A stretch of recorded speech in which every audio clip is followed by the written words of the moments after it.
Audiolibro Nueva Medicina Germánica, el testamento de una nueva medicina, parte 1. Autor, Dr. Rike Hirdhammer, doctor en medicina y teólogo. Las 5 leyes biológicas de la naturaleza, fundamento de toda la medicina. Los programas biológicos sensatos especiales de la naturaleza. Música, melodía arcaica, Mein Studentenmädchen, compuesta por el Dr. Rike Hirdhammer. Capítulo 31. Locución, Josep María Subirá y Vallés, divulgador, escritor y facilitador de salud. 20. La terapia del programa especial biológico del cáncer. La terapia de la denominada enfermedad cancerosa, según el sistema de la nueva medicina, se diferencia de modo sustancial de la terapia actual puramente sintomática o de la pseudoterapia de la medicina clásica. Esta última y la medicina alternativa, que se ha convertido en complementaria de la medicina clásica, al final tienen en común el hecho de que, por la falta de comprensión de las causas de las correlaciones del cáncer y de otras enfermedades, querían y quieren intervenir siempre para combatir el cáncer y las otras enfermedades con las técnicas y remedios más desvariados. Se hacen tratamientos sintomáticos tanto con bisturí, rayos, química y morfina, como el muérdago, que también es una especie de veneno. Las hierbas y semillas causan daños menores, pero tampoco ellos pueden impedir que surja un programa especial biológico sensato después del correspondiente DHS. Y sí pueden frenar realmente el desarrollo de un programa especial biológico sensato, eso sería todavía más grave. Siempre se busca aniquilar el supuesto enemigo cáncer con un celo inquisitorial. De hecho, en la Edad Media, la Santa Inquisición intentaba extraer el diablo del hereje con llamas, fuego y veneno. Al final, el herético moría siempre, sin importar que hubiese confesado o no. O era culpable de haber tenido relaciones con el demonio, según él mismo confesaba, o si era tan obstinado que no confesaba, estaba realmente en relaciones con el demonio y había que aplicarle la tortura más terrible. Análogamente, cualquier paciente de la medicina clásica sufre las peores torturas del pseudotratamiento de la quimio si el cáncer maligno es rebelde y no se quiere dejar eliminar. Es determinante el hecho de que las células cancerosas siempre se consideran como adversarios a los que hay que combatir. Por ejemplo, se cree también que en el momento en el que surge el cáncer, el sistema inmunitario, imaginado siempre como una especie de ejército de defensa del cuerpo, se debilite de tal manera que las células cancerosas malignas estarían en condiciones de encontrar una grieta para entrar en el tejido y difundirse. También hay algunos procedimientos de la medicina alternativa que no les son desagradables a los médicos tradicionales porque parten de la misma premisa y tienen el mismo fin, es decir, destruir el cáncer en el órgano que consideran un mal absoluto. El único que se sale de esto es Hammer, con sus locuras. Hace algún tiempo, un representante estimado de la Asociación de Médicos quería que le presentase éxitos. Le mostré una serie de radiografías en las que se veía bien un crecimiento tumoral detenido. Le dije que había cientos de pacientes sanos en los que, sin embargo, se podía observar a menudo un cáncer inactivo en el órgano, que no le molestaba, no tenía actividad mitótica y solamente era un problema estético. Eso no le gustó nada. Para él el cáncer solo estaba curado cuando había desaparecido totalmente. Fuera, fuera, fuera, como sucede tras una operación en la que se extirpa el cáncer hasta el tejido sano. Se imaginaba las cosas así. Lo primero había que operar al paciente, entonces curarlo con rayos, después tratarlo con citostáticos y entonces Hammer podía trabajar con su tratamiento oncopsicológico, lo que quedase del ánimo de la persona. Para este tipo de trabajo siempre me han recibido bien.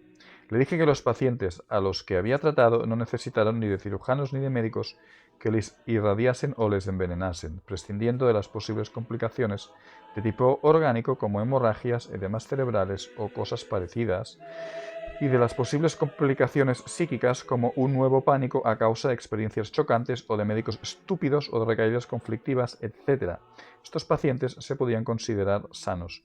Podían vivir perfectamente 30 o 40 años más si el ambiente a su alrededor no los hubiese aterrorizado continuamente, declarándoles enfermos de cáncer y obligándoles a meterse en el engranaje de la medicina clásica, que al final les sedaría con morfina. Ahí se separaban nuestros caminos. Rechazo la medicina sin alma, orientada solo al síntoma. Para mí, el tratamiento médico de una persona o de un animal enfermo es una especie de intervención sacra.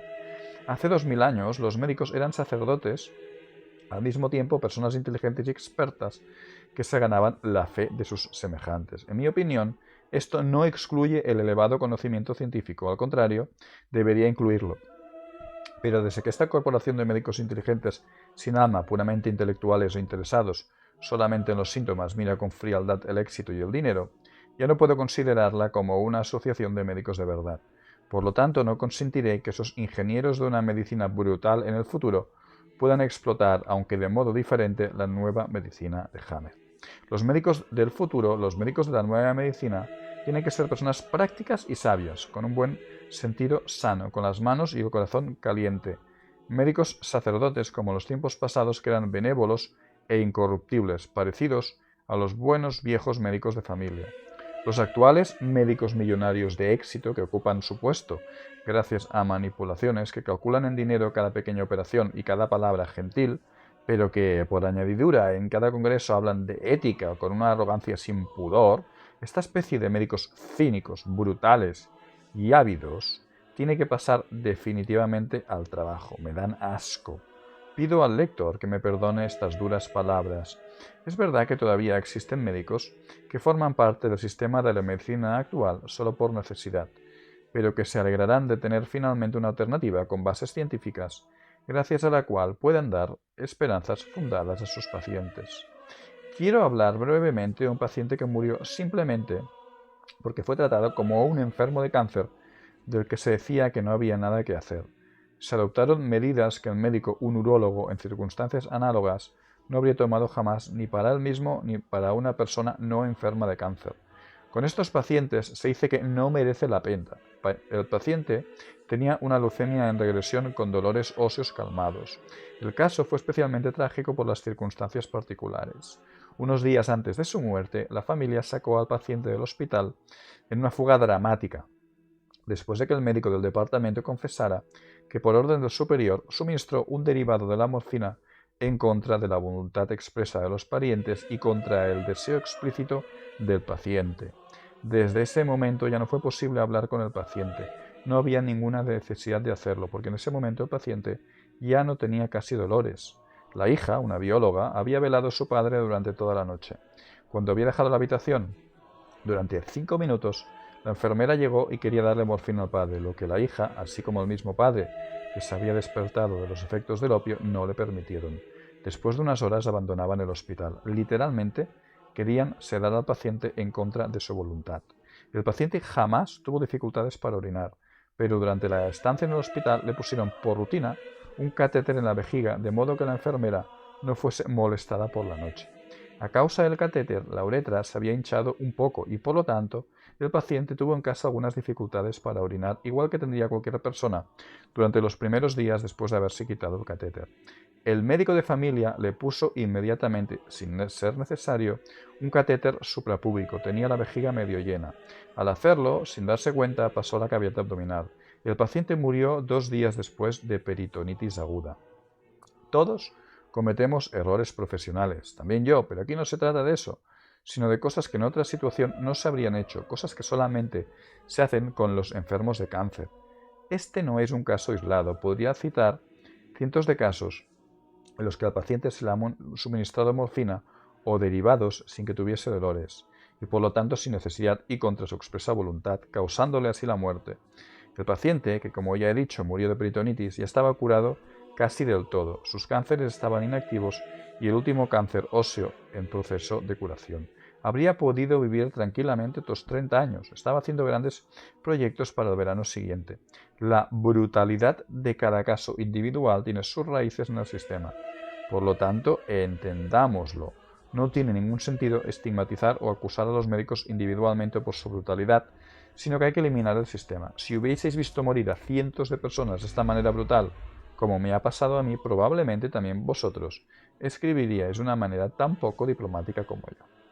20.1. El médico de la nueva medicina.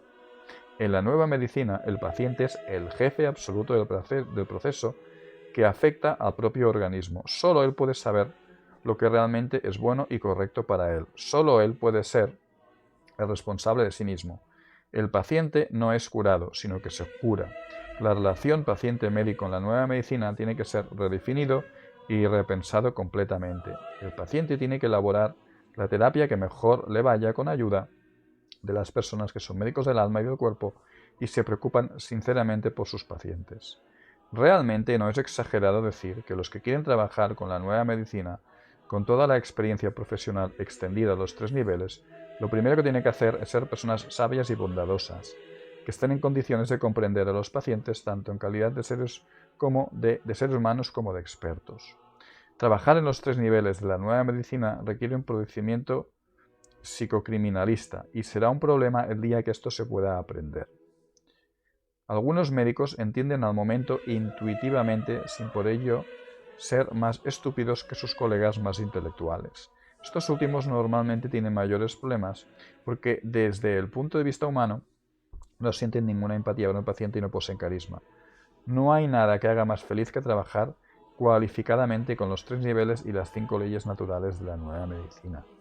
Eso obligará a los médicos dotados de carisma y de humanidad a empaparse del conocimiento global necesario al que no puede llegar un especialista. Los médicos del futuro, con el carisma del buen sentido sano, tienen que estar en condiciones de trabajar como médicos criminalistas.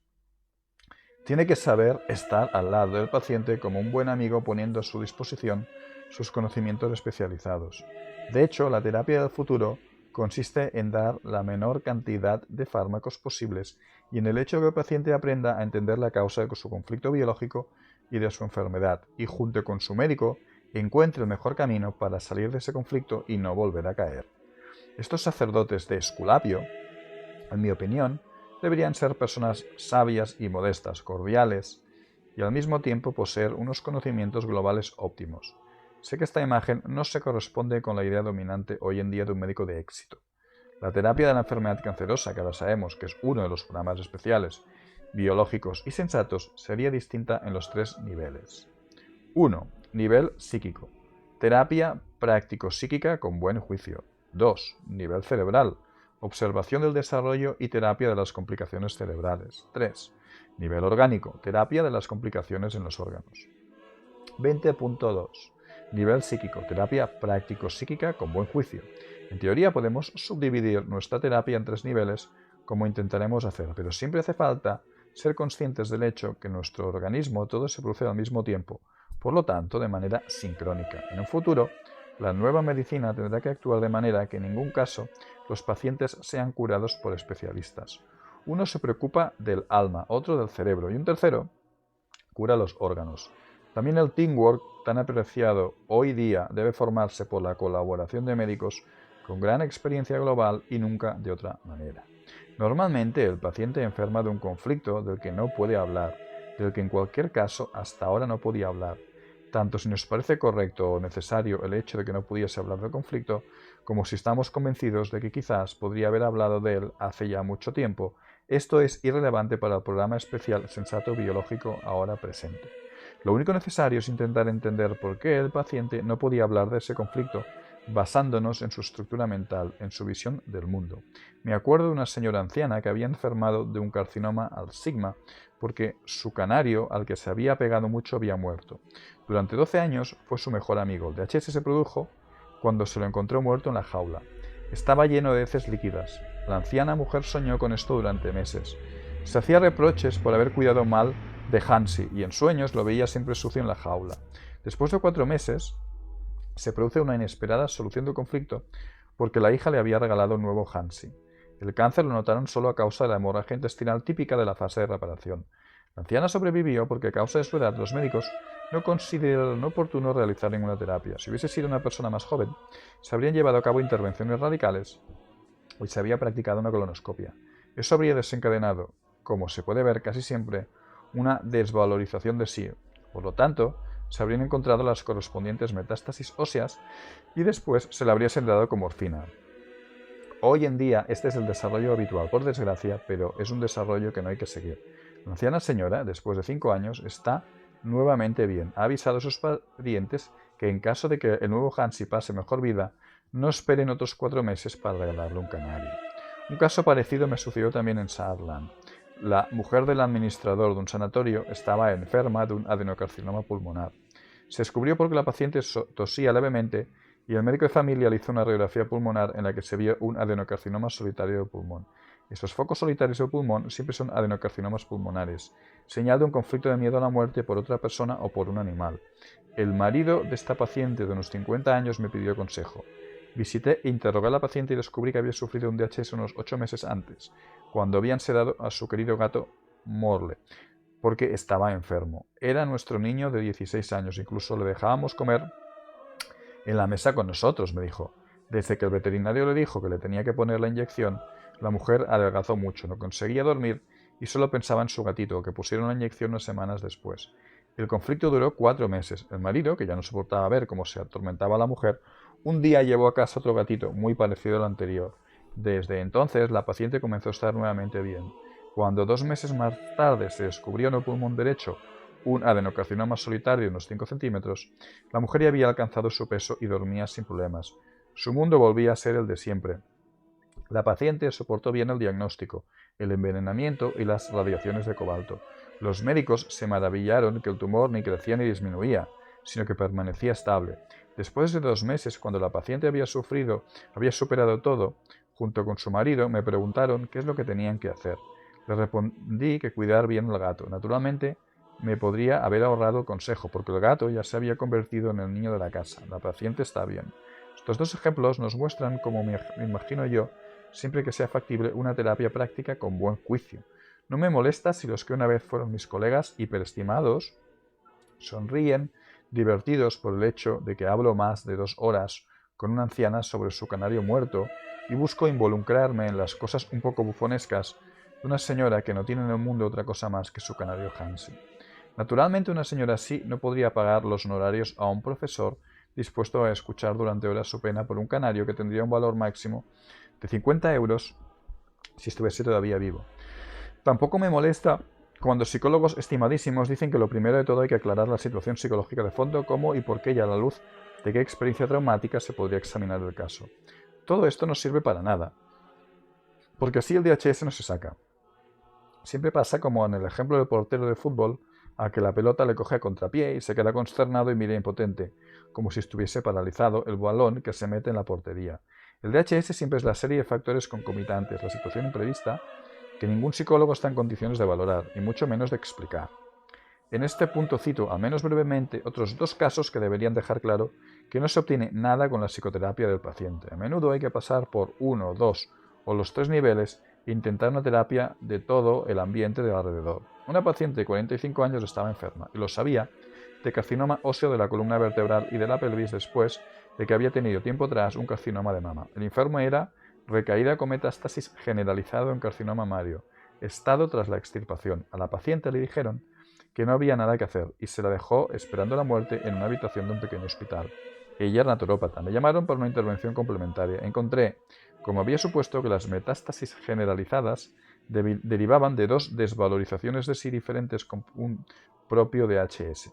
La paciente había aprendido terapias naturales y había adoptado 2 niños. Como juego, se había hecho un sello profesional que no se debería haber hecho antes de sacar los exámenes. Un día sus niños encontraron este sello y se pusieron a jugar a los carteros. Lo pusieron en cientos de billetes y los echaron en los buzones de todo el barrio. Cuando la madre volvió a casa y se enteró de lo que había pasado, se quedó paralizada del susto. La acusaron de ser una farsante y de no haber sacado el examen. Pasó al ataque, adelgazó, estudió día y noche lo que no le costaba, pues en cualquier caso no podía dormir de noche, estaba como borracha. El marido la acusó de ser una mala mujer. La mujer escuchaba pero no veía nada a su alrededor, estaba obsesionada con el pensamiento de superar el examen y no quedar como farsante. Había sufrido un conflicto de desvalorización intelectual porque se sentía farsante. Sin embargo, en la fase de conflicto activo sufrió una segunda desvalorización en el campo sexual, porque durante aquel periodo no tenía ningún deseo sexual, y su marido gritaba que ya no servía en la cama. A los 3 meses hizo su examen. Cuando la vi por primera vez se encontraba, como he dicho, en una habitación para enfermos terminales. Las vértebras cervicales de la segunda a la cuarta presentaban osteolisis tan fuerte que se preveía que de un momento a otro se habrían fracturado con la consiguiente parálisis transversal. Ya le habían dado morfina para ahorrarse esta experiencia y también se interrumpieron las visitas de familiares a condición mía. Se encontraba a medias en vagotonía y a medias en simpaticotonía. Después de haberla visitado, interrogado y haber mirado las radiografías, quiso saber si todavía había alguna esperanza. Le dije, si consigue no mover la cabeza durante 4 semanas, no se producirá ninguna fractura. En aquel punto se habrá acumulado tanto callo que las vértebras ya no podrán romperse. De hecho, este conflicto está visiblemente resuelto de modo definitivo, y la verdad es que no se muere de osteólisis de la pelvis, siempre que no acepte tomar morfina. Sin embargo, lo que no sé es cómo seguirá la relación entre usted y su marido, porque eso depende de su disposición sexual. La columna vertebral se curó como estaba previsto ante el estupor de los médicos. Al final tenía más callo del que tenía antes. Había conseguido estar tumbada durante 4 semanas sin mover la cabeza, mientras que la columna vertebral se calcificaba regularmente. La recalcificación y la osteólisis de la pelvis iban hacia detrás y hacia adelante según las recaídas conflictivas y las fases de solución del conflicto. De repente había una magnífica reparación que duraba 3 semanas y después se veían nuevas osteólisis. La paciente me confesó, doctor, mi marido siempre entra en la habitación del hospital con una cara de funeral, no me ama y creo que no quiere que me cure. Entonces le digo, vete y déjame a los niños, no soporto tu cara. El hombre, muy cristiano de apariencia, no se había preocupado de ayudar a su mujer. Tras una charla especialmente desagradable en el hospital, se vio nuevamente el resultado 2 semanas después, nuevas osteólisis en la pelvis. Cuando la mujer volvió a coger esperanza con el callo, volvió también el dolor a causa de la dilatación del periósteo. Los médicos estaban preparados con la jeringa y la morfina. Le dieron varias veces morfina sin que ella lo supiese y contra su expresa voluntad. Aconsejé a la pobre mujer que se fuera a un sanatorio y se separara interiormente de su marido. Solo así habría una posibilidad de romper el círculo vicioso. Pero la caja de salud no pagaba. El marido no quería andarse con tantas historias. Ya no tenía ningún sentimiento hacia ella. Al final los médicos le dieron morfina continuamente sin preguntárselo. La pobre sufrió durante 2 semanas y después murió. Por fin alcanzó la felicidad eterna, escribió su marido en la necrológica. Os contaré ahora brevemente otro caso, que de hecho no es excepcional, sino más bien típico.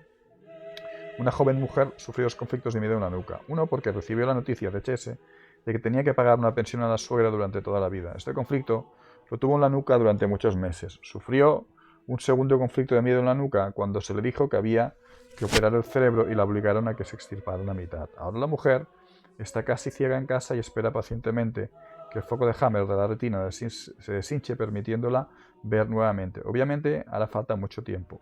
El más grande obstáculo es la propia madre, que se enfada por tener que ayudar a la hija y quiere que la ingresen en el hospital para no tener tantas molestias en casa. De vez en cuando me llaman desde la cama de la hija para decirme, buenos días, doctor, soy la señora X. ¿Se acuerda, verdad? La madre de la señora Z. Escuche, doctor, ¿de verdad cree que todavía hay una solución? Yo me estoy dando cuenta de que no. Está tan flaca y cansada que no consigue levantarse de la cama. ¡Qué pena! Tengo que ver cómo mi hija se va muriendo lentamente. ¿No sería mejor que hubiese muerto de repente en vez de tener esta agonía? No. Creo que sería mejor ingresarla en el hospital en vez de tenerla aquí esperando la muerte. Doctor, más bajo pero asegurándose de que la hija lo oyese. Veo cómo se está muriendo. Ni siquiera usted cree que lo vaya a conseguir. Sobran los comentarios. Por desgracia tengo que contaros estos ejemplos extremos para mostraros cuál es la situación en la que a menudo debe producirse una curación. Tampoco en este caso se pudo contar con la caja de salud ni con los médicos. Estos se limitaron a escribir instrucciones lacónicas que para la paciente habrían significado una muerte segura. En casa tenía a la despiadada madre que solo piensa que su mala hija quiere hacerla enfadar negándose a ir al hospital y poner fin a todas las complicaciones que crea en casa. La madre podría volver a ser asistenta, mientras que ahora estaba perdiendo todo ese dinero. Si el marido no hubiese mantenido la calma, la paciente ya habría muerto hace mucho. Pero ahora decirme, ¿cómo se debería llamar una psicoterapia así? Puedo imaginar que los psiquiatras y los psicólogos estén desilusionados con mi sistema porque no hay tiempo para los análisis que duran meses en el diván de Freud. No queda tiempo para las grandes especulaciones y juegos intelectuales. El tiempo pasa inexorablemente. Hay que entender enseguida el conflicto y resolverlo, pues cada día pone las cosas más difíciles respecto a las posibles complicaciones en la sucesiva fase de reparación. No solo tenemos tarea con el paciente, sino también con su ambiente, que debe estar implicado, pues de otro modo no se le puede ayudar. Quizás la mayor parte de vosotros no se creerá alguna de mis historias de enfermos, pero son todas verdaderas. Muchas incluso son más terribles de lo que haya podido contar yo aquí. No se trata de dejar mal a nadie, sino que el sentido es poder aprender de los procesos típicos la problemática general característica de este sistema. Por ejemplo, sabemos por las estadísticas que con el cambio de ambiente se modifica el tipo y la incidencia de diferentes enfermedades cancerosas. Hasta hoy, en las grandes familias era típico el cáncer de estómago. No se conseguía evitarlo porque los contrastes familiares causaban preferentemente cáncer de estómago. Esos problemas hoy en la sociedad ampliamente disgregada se eluden. El cáncer de estómago es consecuentemente más raro. El conflicto madre-niño en tiempos de las familias grandes era relativamente raro. Las madres que tenían muchos hijos, por ejemplo, podían soportar mejor la muerte de un hijo respecto a las madres actuales con un único hijo. También la diferente concepción de los métodos educativos tiene un efecto conflictivo. Las discusiones que se producen frecuentemente entre la madre y el hijo único, altamente neurótico. Antes no se le consentía a los hijos que respondieran, y si lo hacían se llevaban un cachete, lo cual agradecían los nervios de la madre o de los padres. Las discusiones y resentimientos que no terminan nunca llevan a esta locura. La frecuencia del cáncer de mama ha aumentado notablemente a pesar del hecho de que haya menos madres y menos niños que en el pasado. Realmente hay que incluir también aquí los conflictos entre partners, es decir, los cánceres de mama en el pecho relativo al partner. Se podría aclarar quizás en gran parte este fenómeno si se considerase separando las mujeres o las madres diestras de las zurdas, así como separando el conflicto madre-niño del de mujer-partner. Con la emancipación sexual, la frecuencia de carcinomas del cuello de útero se ha disminuido a un porcentaje muy bajo. Quien haya experimentado lo que eran los enormes pecados del pasado, los errores de juventud, está en condiciones en este campo de valorar la diferencia respecto a hoy en día. Una escapadilla y luego, todavía mejor, si podemos ver el cambio producido en la incidencia de diferentes tipos de cáncer en los grupos inmigrados de América, por ejemplo, los que provienen de Japón. En cuanto estos japoneses salen del rígido sistema de familia y empresa, en el que, por ejemplo, eran frecuentes el cáncer de estómago y el del cuello del útero, se modifica también la frecuencia de la enfermedad cancerosa para varios tipos de cáncer. En América es muy raro que un inmigrante enferme de cáncer de estómago o cáncer del cuello del útero. Por el contrario, muchas mujeres tienen cáncer de mama, del que por el contrario casi ninguna sufre en Japón. Por lo tanto, la esperanza de que basta con modificar las condiciones sociales o ambientales para tener menos enfermedades cancerosas es una ilusión. Solo cambia el tipo de conflicto y por lo tanto el tipo de programa especial del cáncer. Sin embargo, hay un aspecto realmente importante que se calla a menudo. Existen muchísimas situaciones que muestran cómo de media la gente rica sufre solo una parte minúscula de los conflictos y de las enfermedades cancerosas respecto a las pobres. Un oficial judicial, por ejemplo, que es una catástrofe para los pobres, no preocupa en absoluto al rico que considera algo nimio tener que pagar un recargo porque había olvidado pagar una cuenta. Los conflictos son en general constricciones insuperables de las que el paciente no puede subtraerse. Con el dinero, por el contrario, se pueden evitar, no todos, pero sí buena parte de estas molestias. Al final, sale la cuestión de cuál puede ser el desarrollo y de cuál es el sentido y el fin de nuestra terapia. Quizá está bien así, puesto que hoy se vive a menudo en un vacío filosófico y religioso, después de que las confesiones cristianas han perdido el valor de normativa social, siendo devaluadas por los descubrimientos científicos. Esto no representa una desgracia, sería una locura si quisiésemos volver a las locuras que ha creado cualquier científico, político o institución religiosa que no tiene nada que ver con el código de nuestro cerebro. La aplicación práctica de la nueva medicina tiene que distinguir fundamentalmente entre la terapia óptima derivada del sistema de las 5 leyes biológicas y la factible condicionada a muchas circunstancias sociales y médicas. Y si quieres, te puedes descargar este libro entrando en labacteriafeliz.com, apartado libros, y puedes encontrar el testamento primera parte y el testamento segunda parte de forma totalmente gratuita.